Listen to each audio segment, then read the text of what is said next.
In the year 2000, 12 Nigerian states rewrote their constitutions, not through Abuja, not through the National Assembly, through their own state legislatures. And in that same moment, the most economically productive region in the country looked at what was coming and drew a hard line in the sand. 25 years later, every single one of those 12 states still ranks among the poorest, least educated, and most security compromised in Nigeria. Is that a coincidence or a consequence? Here's the question nobody is asking. If Sharia criminal law was meant to fix governance failure in the north, why have those same failures not only persisted, but deepened?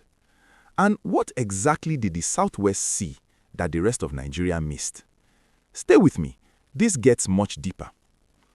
Let us go back to 1999. Nigeria had just returned to democracy after decades of military rule.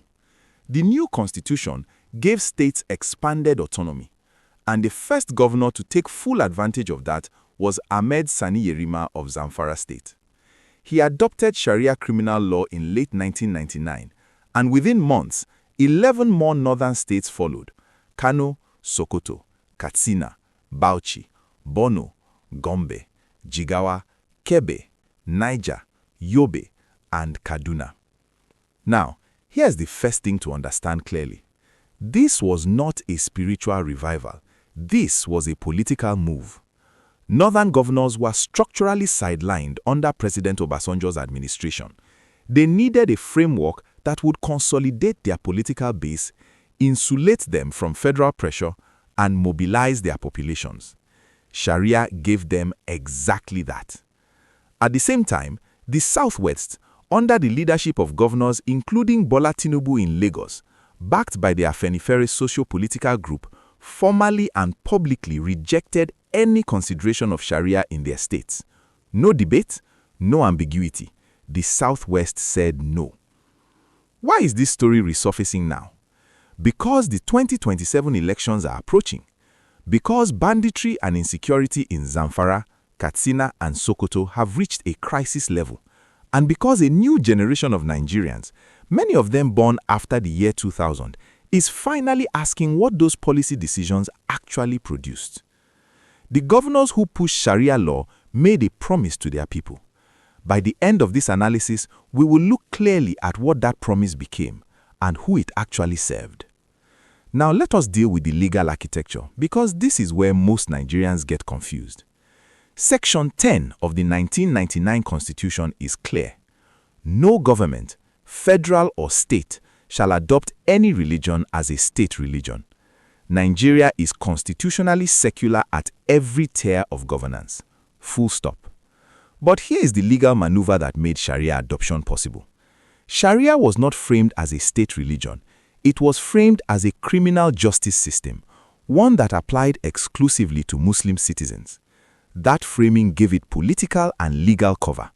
And because it was never challenged at the Supreme Court level, the ambiguity has never been resolved. This created a dual judicial system inside those 12 states. On one side, you have state high courts operating under Nigerian law. On the other, Sharia courts of appeal operating under Islamic penal codes. In cases involving non-Muslims or families of mixed religion, the jurisdictional conflict becomes a legal nightmare. The National Judicial Council has never formally resolved this tension. It has simply been left to simmer. And here's something almost never reported.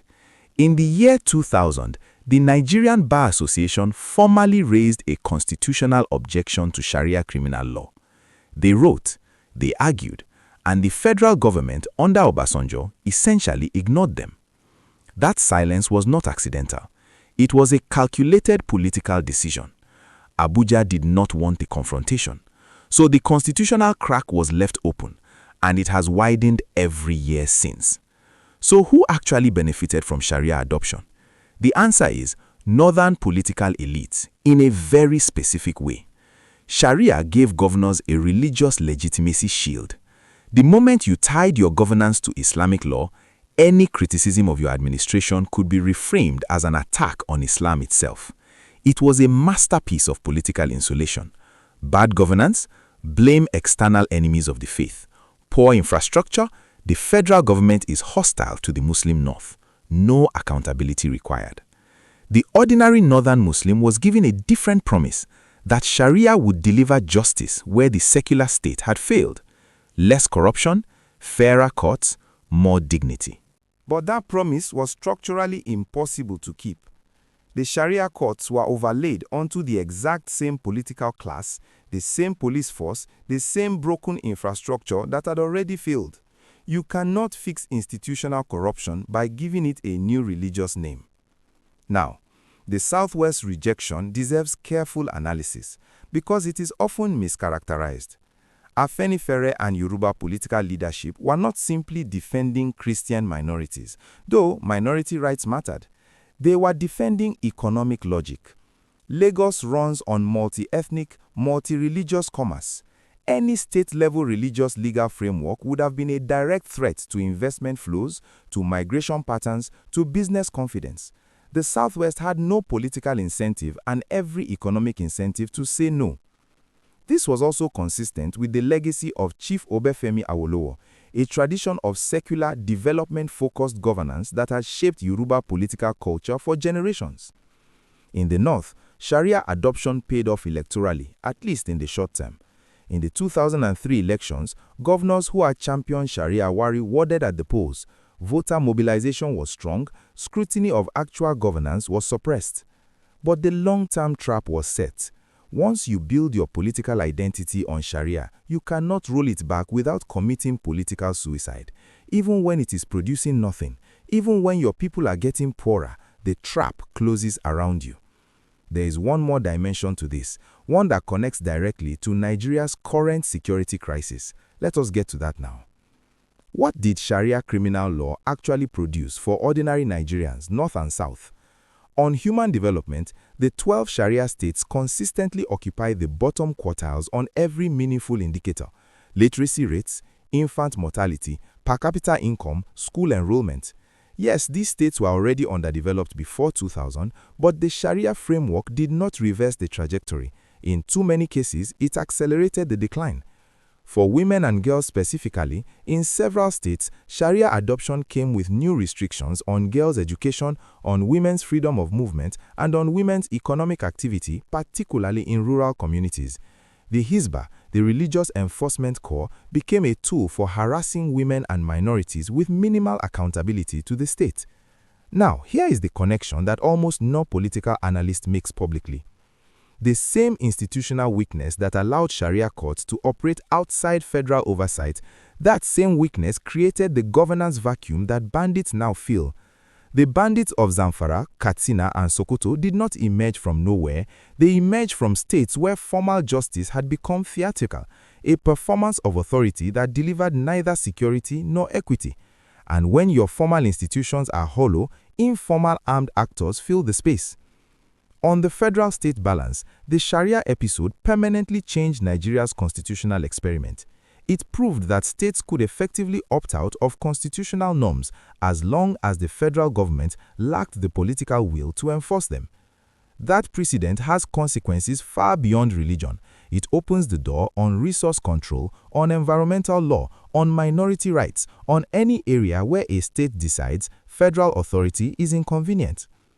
The world was watching in 2000, and Nigeria's democratic image took significant damage. The case that became a global flashpoint was that of Amina Lawal, a woman in Katsina State sentenced to death by stoning for adultery in 2002. International human rights organizations campaigned globally. The sentence was eventually overturned on appeal in 2003, but the damage to Nigeria's reputation as a functioning democracy was real. The United States and the European Union calibrated their democracy assistance to Nigeria partly around how Abuja handled the Sharia crisis, and Abuja's silence was noted and factored into bilateral calculations. For Nigerians in the diaspora, in the UK, in the US, in Canada, the Sharia adoption created a specific burden, having to explain repeatedly that Nigeria is not an Islamic state, that the constitution is secular, that Sharia is a contested regional policy in 12 states, not national law. That burden affected visa processing, investment perception, and Nigeria's country risk profile in Western financial institutions. And here is a fact that is almost never discussed inside Nigeria. International credit rating agencies and foreign direct investment surveys from 2001 to 2005 explicitly cited legal system unpredictability as a primary factor in Nigeria's elevated investment risk score. That is code for the Sharia crisis. The adoption of Sharia in 12 northern states cost the entire country, north to south, in foreign capital. That is not a southern argument. That is economic reality. Now, let us be fair. The strongest arguments for Sharia deserve a direct response. First, secular courts had already failed the North. That is true. Corruption in the formal judiciary was severe and remains severe.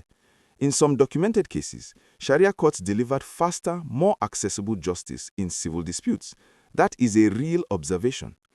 But grafting a religious criminal code onto a corrupt political system does not fix the system. It adds theological authority to the same corrupt actors. The failure is structural, and you cannot solve structural failure by relabeling it. Second, the Southwest's rejection was motivated by Christian bias. This is an oversimplification. The objection was constitutional, economic, and political, not purely religious. Several prominent Yoruba Muslims also opposed Sharia criminal law adoption. The Southwest was protecting a governance model, not a faith. Third, Sharia gave northern communities cultural dignity. That is a legitimate political need. But dignity cannot be delivered through an institution that systematically produces inequality by gender, by religion, and by economic class. The Hizbah, in practice, targeted the poor and the powerless, not the governing elite. Here is the national conclusion for every Nigerian from every region.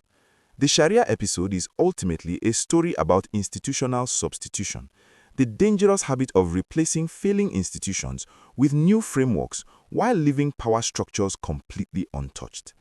This is not a uniquely northern failure. Every region of Nigeria faces its own version of this temptation. Ethnic militias as security substitutes, parallel courts, vigilante justice. The lesson is not that religion is dangerous. The lesson is that political elites weaponize identity when they cannot deliver governance. The Southwest said no to Sharia, but what they were really saying yes to was a different governance model: secular, investment-driven, civic. Lagos is imperfect, but it is measurably functional. That contrast matters for the whole country. Nigeria cannot move forward until it is honest about what happened in those 12 states and what it produced. That conversation belongs to all of us, North, South, East, and West. If this gave you clarity, share it with one Nigerian who needs to understand what is really happening. Naija Update 24/7. We never stop watching.